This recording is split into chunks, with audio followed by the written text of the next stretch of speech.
Le Burkina Faso, sur fonds propres, a inauguré 2 data centers de dernière génération. À l'échelle mondiale, on dénombre plus de 11 800 data centers. Plus de 5 400 sont situés aux États-Unis, soit 40 à 45% du total mondial.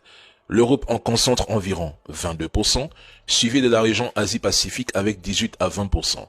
L'Afrique, elle, ne compte que 243 data centers, soit moins de 2% du total mondial, malgré une population de 1,4 milliard d'habitants.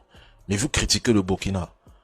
Vous parlez d'environnement, alors que nous accusons déjà un retard structurel majeur, et plusieurs pays africains ne disposent même pas d'un seul data center.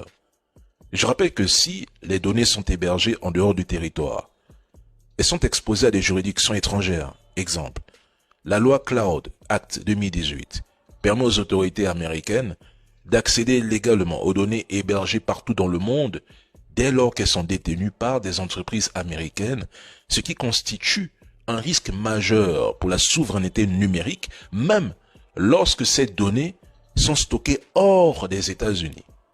Second exemple, si un pays africain héberge des données chez un provider chinois, Pékin peut y accéder sans passer par une procédure internationale compliquée. Au Burkina, le rôle d'un data center va bien au-delà d'un simple stockage de fichiers. C'est un outil stratégique pour le fonctionnement moderne d'un pays. Un data center national, c'est un pilier de la souveraineté moderne. Ça concerne la sécurité nationale, l'indépendance, la protection des citoyens et la maîtrise de son avenir numérique. Sans ça, mesdames et messieurs, un pays reste vulnérable à la domination étrangère sur ses données qui valent de l'or aujourd'hui.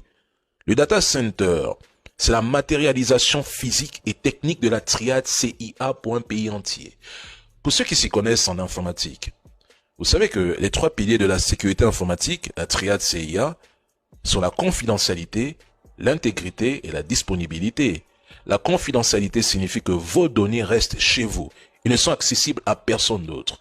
L'intégrité garantit que les données restent exactes et intactes, protégées contre toute modification.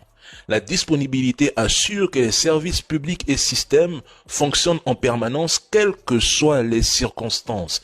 En résumé, sans confidentialité, c'est l'espionnage et la perte de souveraineté. Sans intégrité, la manipulation et la perte de confiance. Et sans disponibilité, c'est la paralysie du pays.